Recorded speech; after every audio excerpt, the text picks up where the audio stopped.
ইরানের ওপর 2 সপ্তাহের হামলা স্থগিত রাখার ঘোষণার পর যুক্তরাষ্ট্র ও তেহরান উভয়ই সাময়িক এই যুদ্ধবিরতিকে নিজেদের বিজয় বলে দাবি করেছে। দুই দেশের বক্তব্যে দেখা যাচ্ছে তারা নিজেদের অর্জনকে আলাদা চোখে দেখছে, আর মধ্যপ্রাচ্যের পরিস্থিতি সাময়িকভাবে শান্ত হয়েছে। মার্কিন প্রেসিডেন্ট ডোনাল্ড ট্রাম্প বলেছেন, ইরানে তাদের পূর্ণাঙ্গ ও চূড়ান্ত বিজয় নিশ্চিত হয়েছে। মঙ্গলবার সংবাদ সংস্থা AFP-কে দেওয়া এক সাক্ষাৎকারে তিনি বলেন, এটি পূর্ণাঙ্গ ও চূড়ান্ত বিজয়, শতভাগ। এ নিয়ে কোনো প্রশ্নের অবকাশ নেই।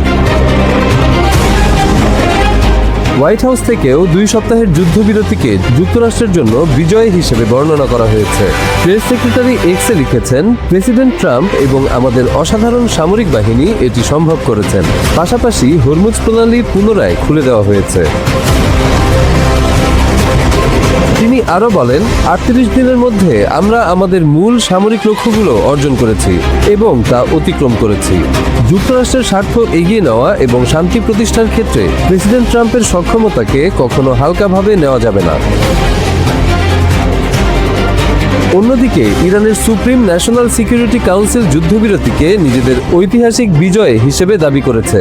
বুধবার প্রকাশিত এক বিবৃতিতে তারা জানিয়েছে, আনুষ্ঠানিক আলোচনা শুরুর আগেই ইরান তাদের 10 দফা প্রস্তাব যুক্তরাষ্ট্রের সামনে উপস্থাপন করেছে।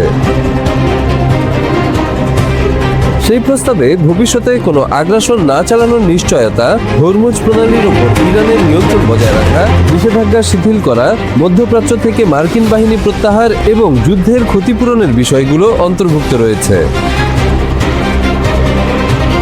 পাকিস্তানের রাজধানী ইসলামাবাদে শুক্রবার শুরু হতে যাচ্ছে সেই ঐতিহাসিক শান্তি আলোচনা, যেখানে চুক্তি চূড়ান্ত করার দিকে বিশেষভাবে মনোযোগ দেওয়া হবে। তবে বিবৃতিতে সতর্কভাবে বলা হয়েছে, এর অর্থ এটা নয় যে যুদ্ধ পুরোপুরি শেষ হয়ে গেছে।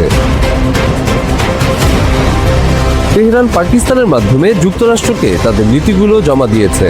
ওয়াশিংটন এই প্রস্তাবিত নীতিগুলোকে আলোচনার ভিত্তি হিসেবে গ্রহণ করেছে। আলোচনা সর্বোচ্চ 15 দিন চলবে, তবে প্রয়োজন হলে সময় বাড়ানো যেতে পারে।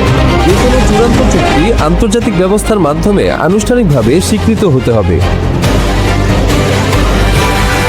ইরান সতর্ক করেছে, যদি তাদের দাবি পূরণ না হয় তারা আবার সামরিক অভিযান চালাতে প্রস্তুত।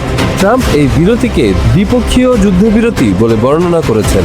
তিনি জানান, এটি হরমুজ প্রণালী পুনরায় খোলার সঙ্গে যুক্ত এবং 10 দফার ইরানি প্রস্তাবে আলোচনার জন্য গ্রহণযোগ্য ভিত্তি দিয়েছে। এই যুদ্ধবিরতি 2 দেশের জন্য সাময়িক শান্তির সুযোগ এনে দিয়েছে। তবে দুই পক্ষই নিজেদের অর্জনকে বিজয় হিসেবে দেখলেও প্রকৃত শান্তি ও চূড়ান্ত চুক্তি আসতে হলে আলোচনার সাফল্য এবং 2 দেশের রাজনৈতিক সহযোগিতা